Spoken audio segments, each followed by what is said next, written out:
Bom dia. Nesta videoaula eu gostaria então de retomar, as consequências psíquicas, nas mulheres da diferença anatômica entre os sexos e lembrar então que nós já tratamos, dessas consequências, a primeira, a segunda e a terceira, na videoaula anterior, e hoje, então, nessa videoaula eu quero ressaltar o que Freud isolou, como a quarta consequência. Só lembrando, a primeira consequência psíquica, ela tem a ver com o reconhecimento, segundo Freud, da ferida narcísica, numa mulher, resultante, do fato, de que ela não encontra, no seu corpo um referente fálico, e que isso faz com que as mulheres possam manter, que Freud usa um termo bastante corporal, que é o termo cicatriz, de que fica então no corpo feminino uma cicatriz que, segundo ele, aparece como sendo o sentimento de inferioridade. Então,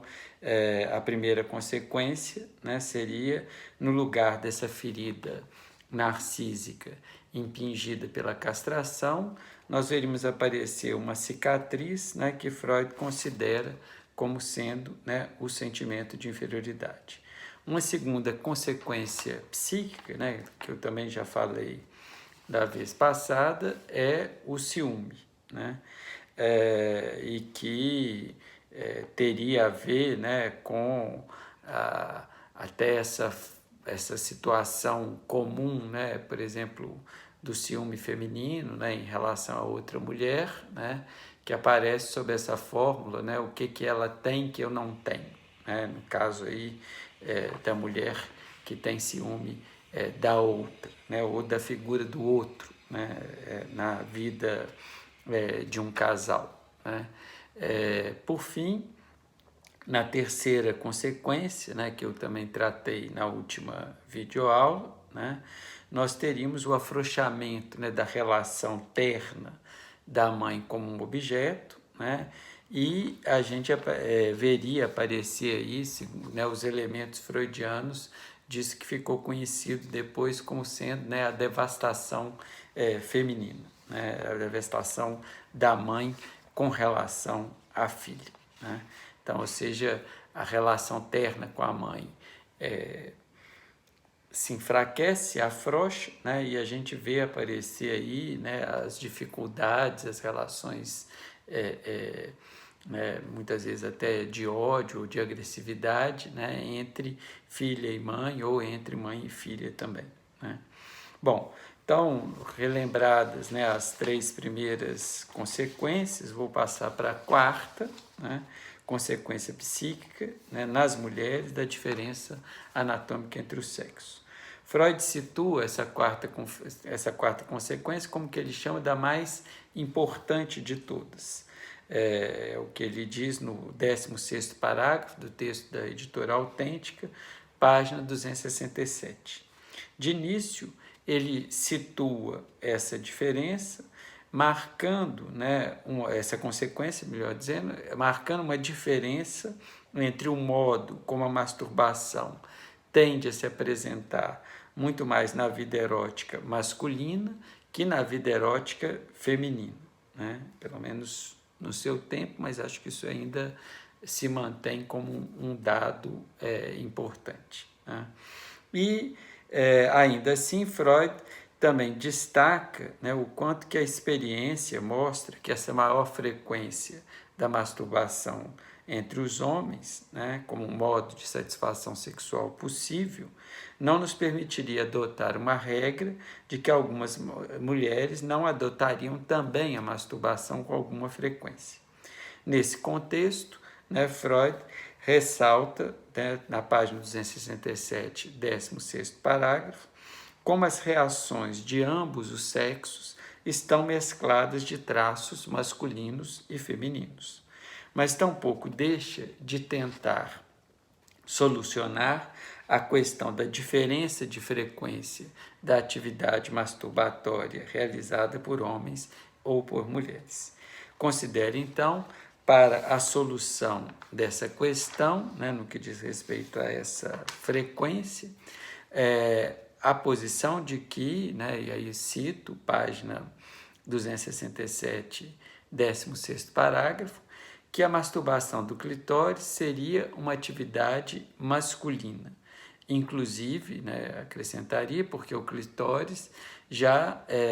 teria sido tomado como um equivalente menor do pênis, como a gente também já viu. Né? Fecha o meu parênteses, volto à citação do Freud. Né? Então, a masturbação do clitóris seria uma atividade masculina, né, mesmo que realizada por uma mulher, e que o deslocamento da feminilidade teria como condição, né, a eliminação da sexualidade clitoridiana. Então, Freud ainda destaca que suas análises, né, da pré-histórica fálica, né, o ensinaram que, abro aspas, na menina, logo depois dos inícios da inveja do pênis, entra em cena uma intensa corrente oposta ao onanismo, né, ou à masturbação,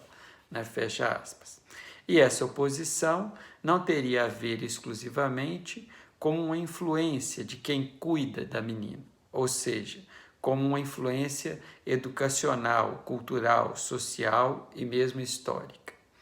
Essa corrente intensa que se impõe à masturbação clitoridiana, né, é tomada por Freud, nesse texto de 1925, como, abre aspas, páginas 267 e 268, ainda no 16º parágrafo,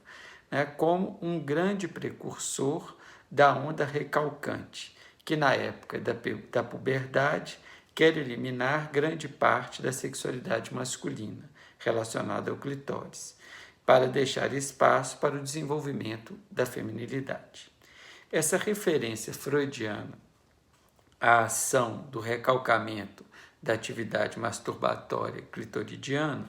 me permite destacar que, embora Freud utilize o termo eliminação e o verbo eliminar para se referir ao que aconteceria, né, a esse modo de satisfação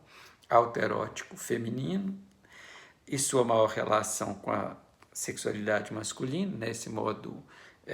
de satisfação masturbatória, não se trata efetivamente, ao contrário do que muitos pós-freudianos passariam a defender, de uma eliminação, né, no sentido de uma extinção, né, ou de um apagamento da satisfação clitoridiana, para que a sexualidade feminina e vaginal pudesse de fato ter lugar. Né? Então, havia toda uma posição, né, dessa passagem, né, do gozo clitoridiano para o gozo vaginal como sendo, né, uma marca, né, da feminilidade, e é nesse contexto aí que Freud está se situando. Né? Mas, embora ele fale de eliminação e de eliminar, né, o que o recalcamento procura eliminar não deixa de insistir em outra face, mais obscura dessa mesma operação, e que é o retorno do recalcado.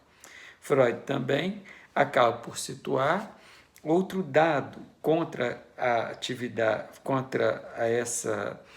também frequente, né, na sua clínica, né? A possibilidade de, e aí abro aspas, de que essa primeira oposição contra a atividade autoerótica não encontre a sua meta, né, fazendo prosseguir o conflito no âmbito mesmo da vida sexual e para além da infância, entre o que, com Lacan, eu destacaria como modo autoerótico, pelo qual os homens e as mulheres não seriam, então, assim, tão diferentes, né? E uma outra forma de satisfação, né? Esse outra, eu acho que é bom a gente colocar até com O maiúsculo, outra forma de satisfação,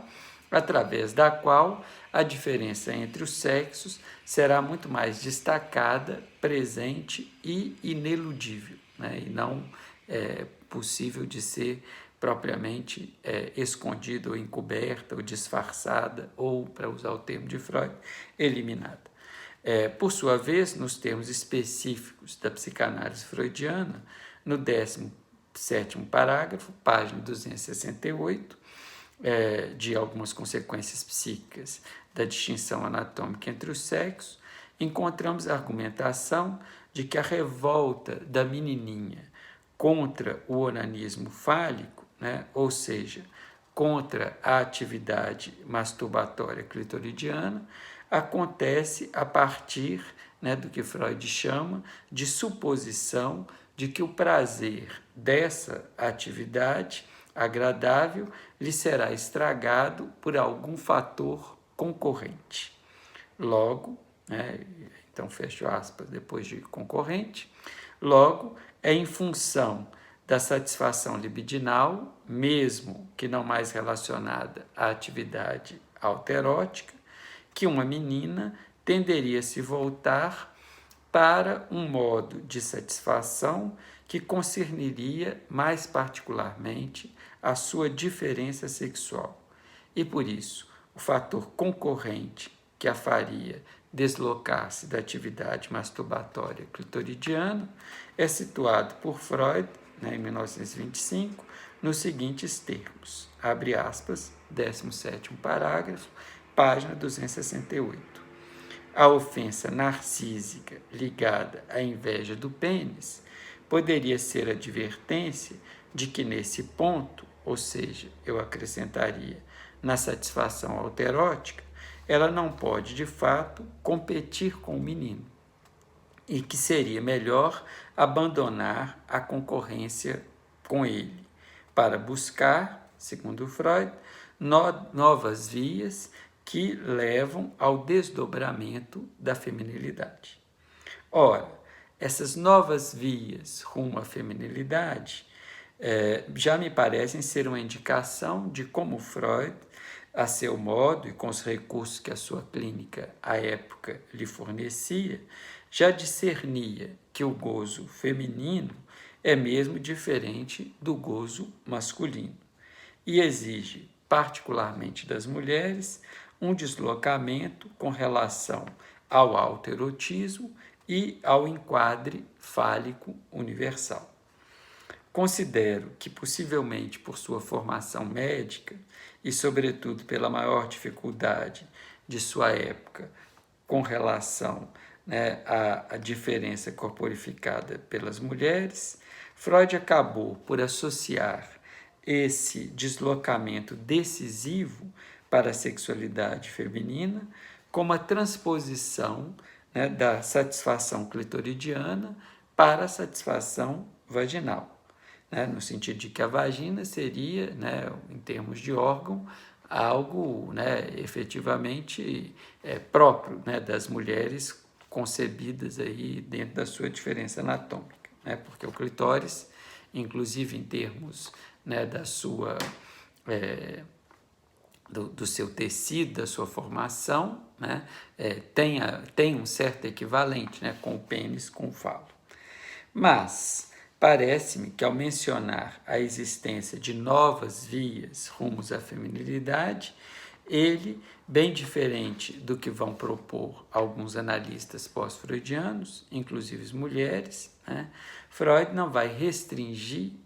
né, a feminilidade a um mero consentimento com a castração e, por conseguinte, com a satisfação experimentada no órgão genital considerado propriamente feminino. Então, Freud, nessa quarta consequência, né, ele fala, sim, né, de um deslocamento, né, do gozo clitoridiano para o gozo vaginal, né, essa relação desse deslocamento, né, essa relação com, mais particularmente, do gozo sexual com o gozo vaginal, né, nas mulheres, né, foi bastante explorada pelos pós-freudianos, né, como sendo um signo efetivo aí da feminilidade, da realização genital, né, mas, né, chama a atenção de que Freud fala, né, de novas vias, né, então me parece que, embora, né, a vagina entraria aí, né, um pouco, não sei se estou forçando a barra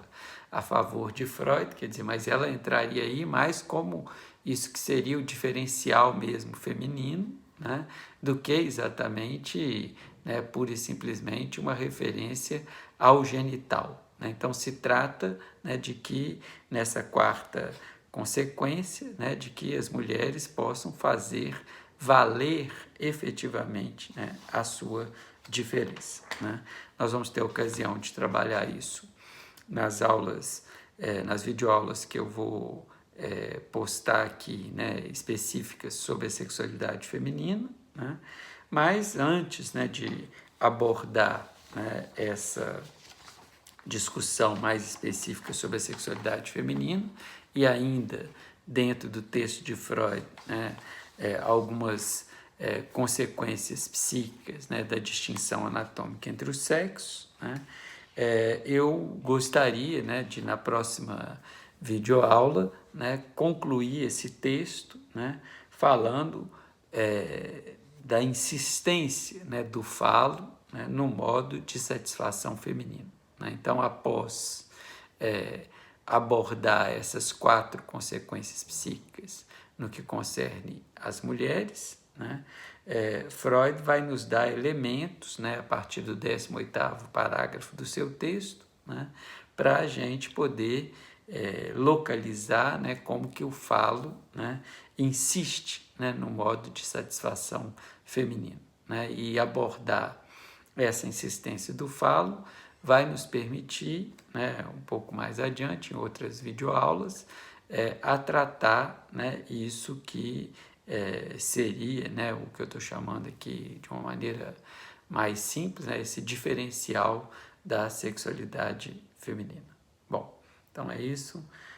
Muito obrigado. Continuamos na próxima videoaula, né, ainda nesse texto de 1925 e sobre, né, a insistência do falo no modo de satisfação feminino. Até mais.